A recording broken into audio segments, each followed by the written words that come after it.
This video is best experienced on Nebula.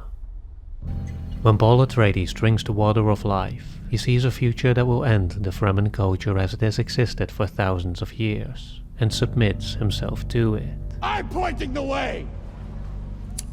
The Osage bury their traditions. They know their children will grow up in a different world and speak a different language. As they look at the fission pulses proving it is possible to split the atom, Oppenheimer and every other physicist in the world instantly understand what the discovery will eventually lead to.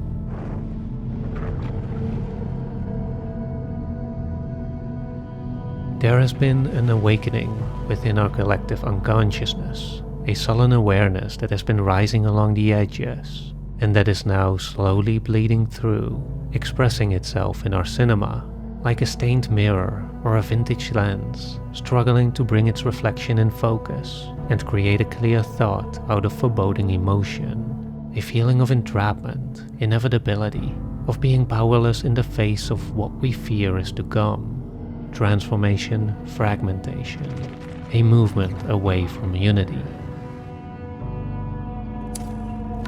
King Viserys inherited his throne after an unprecedented era of peace and prosperity, a golden age that he strove to uphold.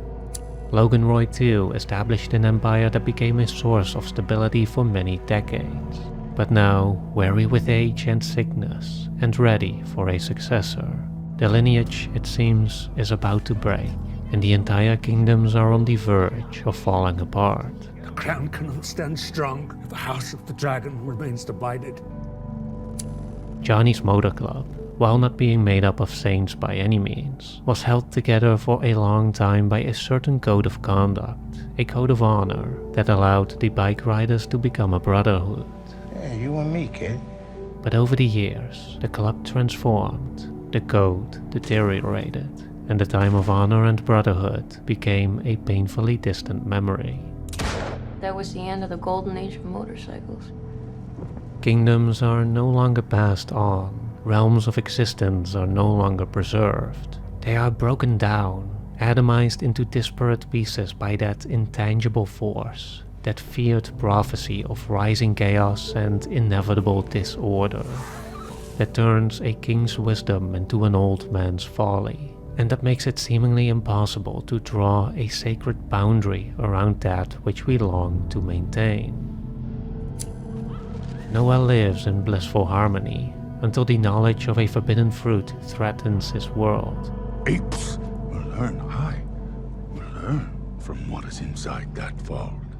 But the real tragic question, the one that's been gnawing at us, perhaps it has been ruined already, is to know if the forbidden fruit equal to its consumption. Can change be rejected once the idea of it has sprouted in our collective mind? Or is it bound to happen in some form or another? If not Proximus, then Nova. If not the Americans, then the Germans or the Russians. Sooner or later, someone will lay claim to the ground rich with oil, and the Fremen culture cannot last in a universe hungry for spice. Is this history as it must unfold? Is this the true meaning of progress, of inevitability, Murphy's Law internalized, manifest destiny hard-coded in the human soul? There's no army off this earth that's gonna stop those wagons coming, little as they're wanted. Has it been this way since the beginning? Can the avalanche be traced back to a single pebble, rolling down the mountain, slowly pushing into motion increasingly bigger rocks that we just didn't notice until the ever-escalating movement became big enough to see, at which point it had also become unstoppable, incapable of doing anything else but raze the ground below it, incapable of remembering what the now devastated slopes once looked like.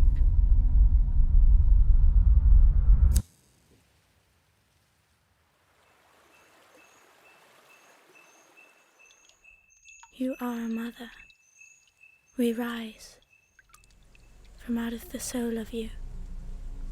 When humanity was still young, it lived in a different world, or rather, it experienced a different world. The oceans were vast, lands were uncharted, and the night sky was full of mystery. It's the stuff of fables now, enchanted forests and stones of magic. But once, and to some still, physical reality was categorically recognized as but a thin veil covering the greater forces of the universe. Forces that were of an entirely different cosmic order, a sacred order, and that would occasionally break through and manifest themselves in our profane world. Mircea Eliade proposed the term hierophany to designate these interruptions in our ordinary space and articulate the transformative act of how a natural object could become sacred. It captures the paradoxical nature of humanity's religious experience, for the sacred object becomes something else entirely while remaining itself. On the surface, a sacred stone is still a stone, indistinguishable from any other. But, as Eliade affirms, for those to whom the stone reveals itself as sacred, its immediate reality is transformed into a supernatural reality. In other words, for those who have a religious experience, all nature is capable of revealing itself as cosmic sacrality. The cosmos in its entirety can become a hierophany. Everything is backwards now. Like out there is the true world, and in here is the dream. The revelation is a deeply consequential one, changing the ontological foundation of our perception of the world and our place within it. For the hierophany, the manifestation of sacred energy in our physical reality, as Eliade continues, reveals a fixed point, a center, beneath the otherwise homogeneous and infinite expanse. It's the cosmic tree at the heart of creation, the incarnation of Christ on earth, the force surrounding and penetrating us, binding the galaxy together. Being a tremendous, awe-inspiring power, shrouded in mystery and majesty, mankind's experience of the sacred was a humbling one, demarcating boundaries that transform doorless doorways into meaningful thresholds, and establishing rituals and sacraments that safeguard the sacred order. Only one egg per ape, and never the last one of the nest. One's water belongs to the tribe, and will be returned there upon one's death. None of us, even dying of thirst, would ever drink this water. This is sacred. We reach back in amazement, sometimes in secret envy of a people that could still believe with unwavering conviction, that could still nourish themselves with an energy that is lost to us. Sometimes in belittlement of the archaic naivete, the blind fanaticism barring any dream of progress. But always in quiet mournfulness, as if we can no longer separate these ideations and imaginations of the sacred experience from the fate that it suffered, the fate that we suffered. If God created the world, how do we know what things we can change and what things must remain sacred and inviolable? You can lift the stone without being ready for the snake that's revealed. Through our own scientific, technological, and intellectual successes, the long, slow exile from the sacred into the profane, the disenchantment of the world, was set in motion. As intellectualism suppressed belief in magic, Max Weber explained, the world's processes become disenchanted, losing the magical significance, and henceforth simply are and happen, but no longer signify anything. On this note, Emmanuel Levinas added, the contemporary world, scientific, technical, and sensualist, sees itself without exit, that is, without God, not because everything there is permitted and, by way of technology, possible, but because everything there is equal. The unknown is immediately made familiar. This is the profane experience. There is no stone that is more meaningful than the next. There's no cosmic tree connecting us to a reality beyond, no force to connect and guide us. It's all just plain matter and indifferent movement. Without sacred boundaries, everything is permitted. Every tree can be cut, every stone can be lifted. At first, a liberating thought. No more dogmas, no more limitations, only the light of reason and the fire of creative passion.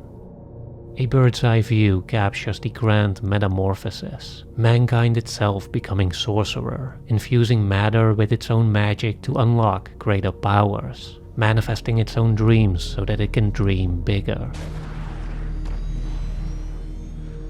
But no matter how exceptional the accomplishment, no matter how great the wonder, something essential is missing, something essential has been broken. Koyaanisqatsi, life out of balance, a false paradise, a mirage. For in the end, we know the sorcerer to be but a stage magician, and we know the magic to be but an illusion. The audience knows the truth. The world is simple. It's miserable.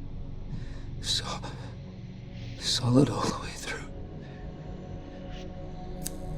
So many horror movies end up slightly disappointing in the third act, when, after titillating us with the ambiguity of the occult, the mysterious phenomenon turns out to be an actual manifestation of magic, be it some evil spirit or demon. It marks the end of our suspension of disbelief, and the breaking of the promise for a revelation that is somehow more clever. For the disenchanted viewer cannot be wholly satisfied by the supernatural, by that which no longer has any intrinsic value to it beyond being a cheap storyteller's cop-out. But the profane resolution too often leaves a bittersweet aftertaste once the twist is revealed, or the central puzzle completed. We enjoy looking for the secret, but we don't really want to know. We want to be fooled, to remain suspended in the in-between, in the captivation before disillusionment. The driving force of the new world, always on the verge of new discovery, but never fully knowing, always fixated on the next illusion, the next great wonder, and therefore constantly in need for the next illusion, constantly in need for the next great wonder to surpass and make obsolete the previous one. A real magician tries to invent something new that other magicians are going to scratch their heads over, you know? But all the while, we are willfully ignorant to the fact that each time we're paying a greater price, that each time there's a greater cost, a greater sacrifice hidden behind the curtain. Without sacred boundaries, everything is permitted. Every line can be crossed, every terrible creation rationalized. Everything is consumed by an instrumental mindset, a blind, unreflective passion that, in the wake of establishing its dominion, replaced all other forms of value creation. Progress for the sake of more progress, invention without consideration, efficiency without humanity. It's not about what we should do, it's about what we can do, and what we can do, we will do, no matter the cost. Solutions in search of problems, solutions creating problems. We have developed speed, but we have shut ourselves in. Machinery that gives abundance has left us in want. Our knowledge has made us cynical, our cleverness hard and unkind. Weber called it the iron cage, the societal prison that, somewhat ironically, rose up around us precisely because of our absolute freedom, and that is now slowly devouring the world, slowly robbing us of our agency and dignity. It's a socio-economic problem, an environmental problem, but more than anything perhaps, it's a spiritual one. A world in constant metamorphosis is, in a way, a world decoupled from history, and from the wisdom that would have been passed down to us with it. For what can the once wise elders really teach us now, if within their lifetimes no sacred boundaries were maintained, and they have grown foreign to their own world as a result? Times changing faster than we're capable of processing, let alone understanding. The once linear ascent towards revered wisdom is rendered cyclical, rise and fall, the elder becoming not sage, but child again, ignorant and unserious. You are an old man who thinks in terms of nations and peoples. There are no nations, there are no peoples. There is only one holistic system of systems. One vast and immane, interwoven, interacting, multivariate, multinational dominion of dollars. The Fremen surrender their culture to their false prophet, accepting that their traditions led them to here, but no further. The Osage realized their knowledge provides insufficient understanding of the new world that's enveloping them, and the greatest scientific mind of our time is made redundant within his own lifespan. You all thought that I had lost the ability to understand what had started. The future is unbound from the past, the present broken wide open, but not as a promise to be fulfilled, but as a fate to be forcefully subjected to. There's a cave hidden behind a waterfall in Guyana that is completely inaccessible from the bottom. No human being has ever set foot in it. As such, it became the source of all kinds of local legends, a sacred place to the native people living near it. While filming a documentary, one of Werner Herzog's crew members, an avid mountain climber, grew curious and went down from the top to have a look. They lowered the camera hoping to, as Herzog narrates, to gaze into the unknown. Later they decided not to show the footage, realizing that it would ruin the importance of the place for the local community, and more generally, that it would be yet another act of desecration in a world that already is almost completely stripped from its magic and mystery. You might wonder, as I initially did, that if we do not get to see the footage of the secret cave, why bring it up at all? Why walk up to that line of transgression, only to back away inches from it? What Herzog is doing here, I think, is trying to redraw sacred boundaries, or at the very least, urging us to think about how easily we can transgress without real consideration of the cost, how carelessly we tend to reduce the sacred back into the profane. And for what? What would the footage of the sacred cave have really offered us beyond a brief look into what we, as a disenchanted people, already know to be there? A barren rock face, a plain heap of stones. Never show anyone. They'll beg you and they'll flatter you for the secret, but as soon as you give it up, you'll be nothing to them. What is this devouring urge, this morbid curiosity, so strangely paradoxical in its nature?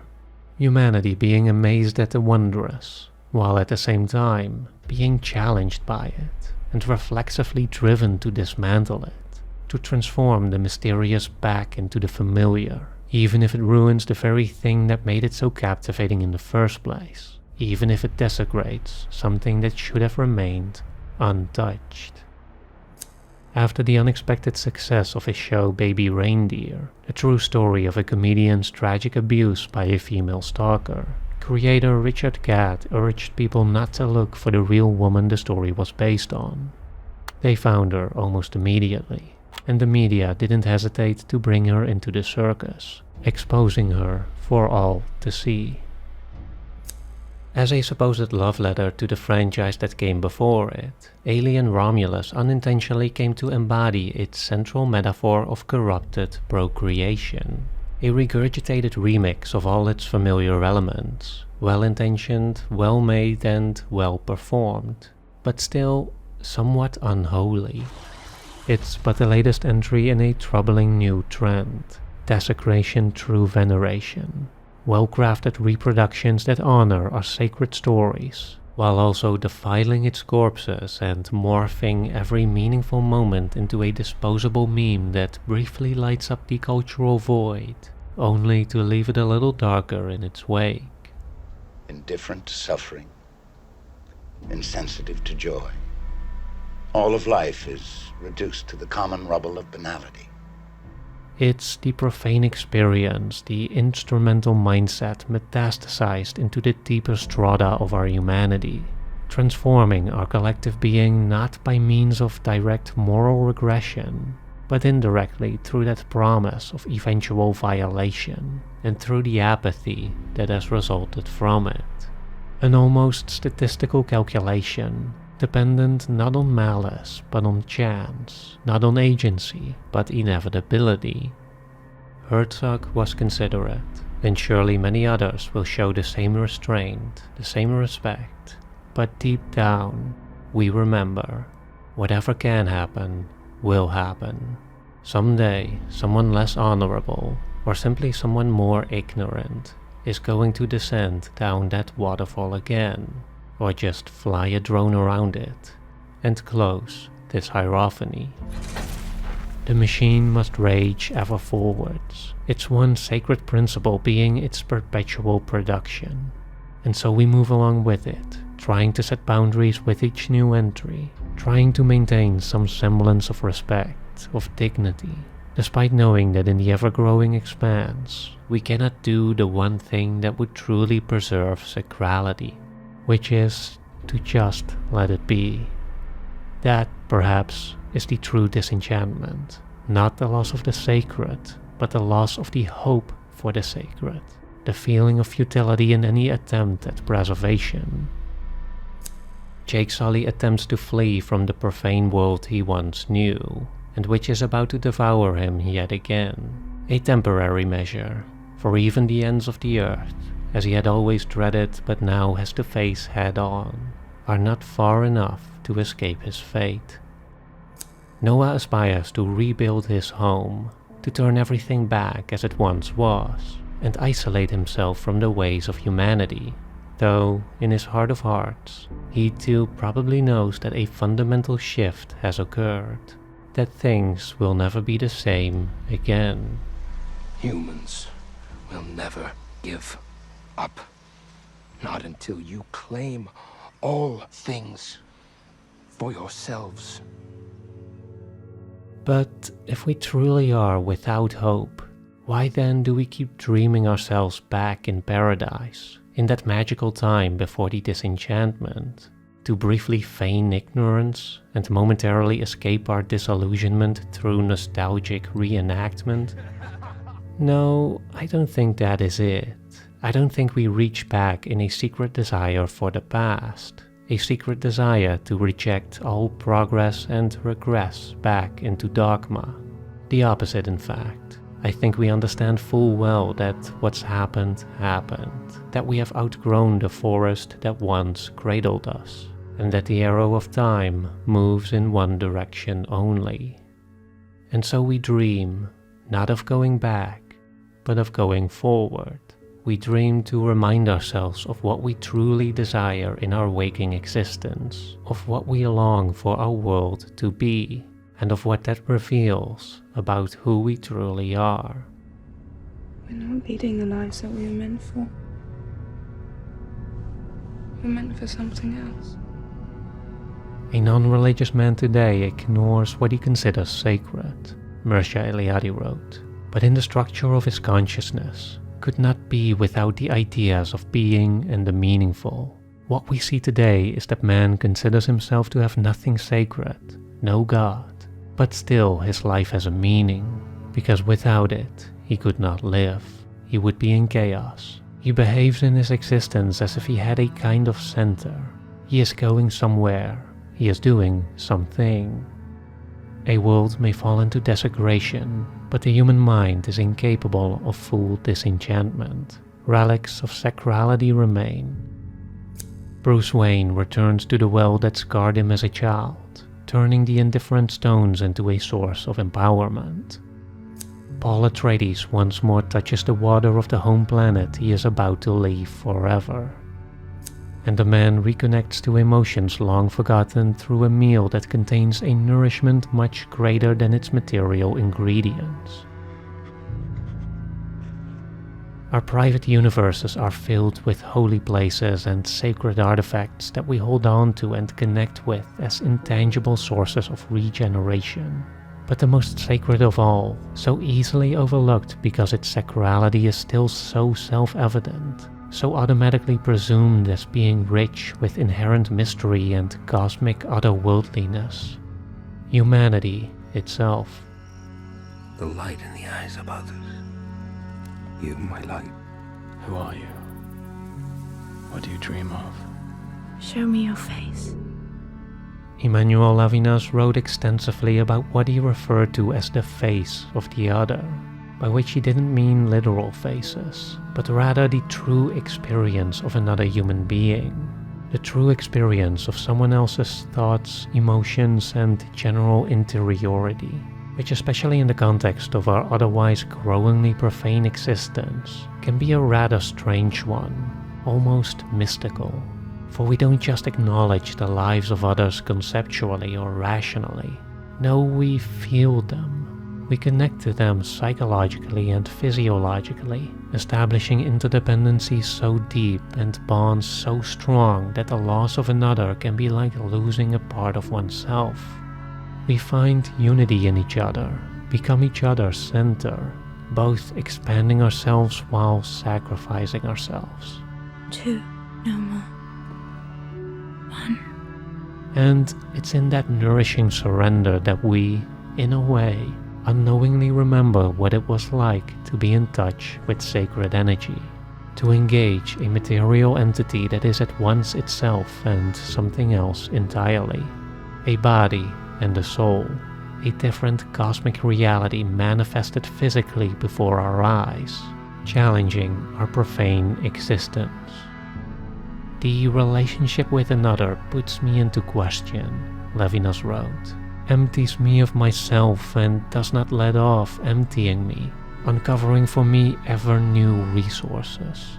I did not know myself so rich, but have no longer any right to keep anything. Is the desire for another an appetite or a generosity? The desirable does not fill up my desire, but hollows it out, nourishing me, as it were, with new hungers. You gave me peace. I was a dead man. You gave me what the world can't give. Now I live. Mercy. Maybe it means something more. Love. Something we can't yet understand. Be with me. Always. Granted, the disenchanted person doesn't necessarily see something magical here, as Eliade also acknowledges. Just human beings behaving as they do, responding rationally to another's consciousness and emotions, recognizing nostalgia and sentiment without making much more of it. But to the famed historian of religion, it doesn't quite suffice. After all, what man consciously says and knows rarely encompasses all that he is and feels.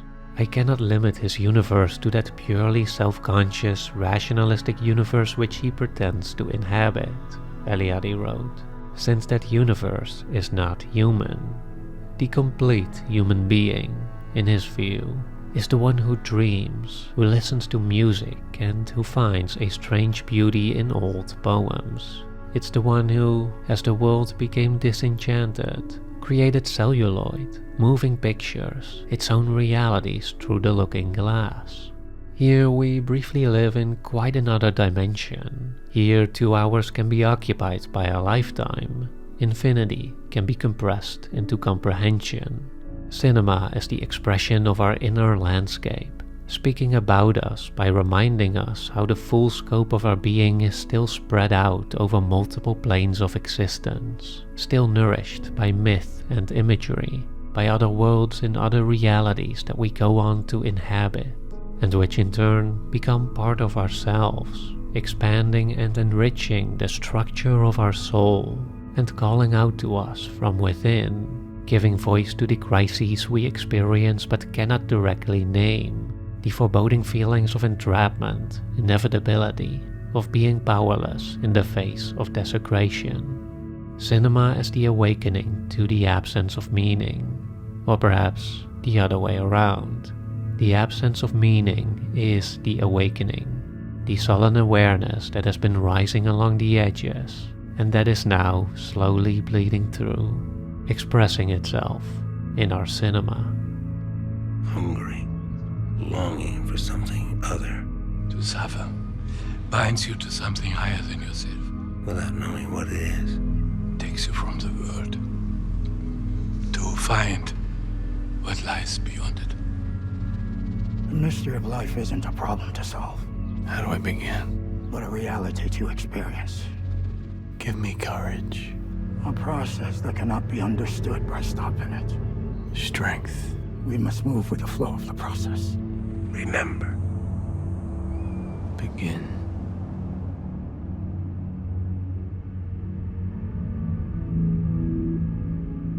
There was one more argument for the sacrality of human life that I didn't really talk about, and that's the way we instinctively respond to its violation.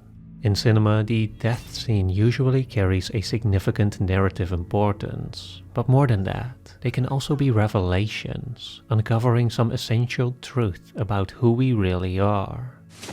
There's one scene in particular that shook me to my core, and that has haunted me ever since. But unfortunately, due to its disturbing nature and graphic imagery, I just couldn't include it here on YouTube.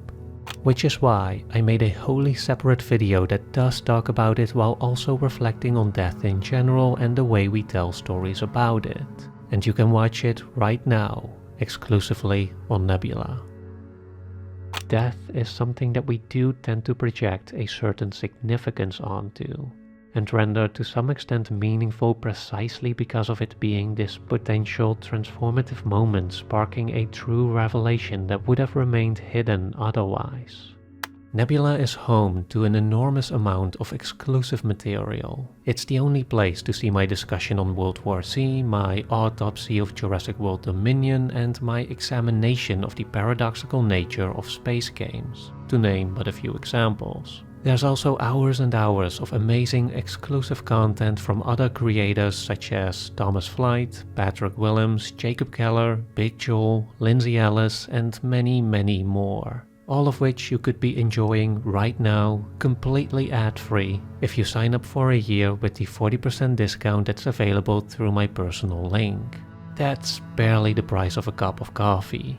And the best part is, Nebula is a creator-owned streaming service that shares its revenue with its creators. Which means that if you subscribe to Nebula through my personal link, you're also directly supporting me and my work. There simply is no better way to simultaneously get the best ad-free viewing experience, the greatest amount of exclusive content, while also directly supporting your favorite creators. And again, all of this is just $30 a year if you sign up using my personal link, which you can find in the description below. Thanks for watching.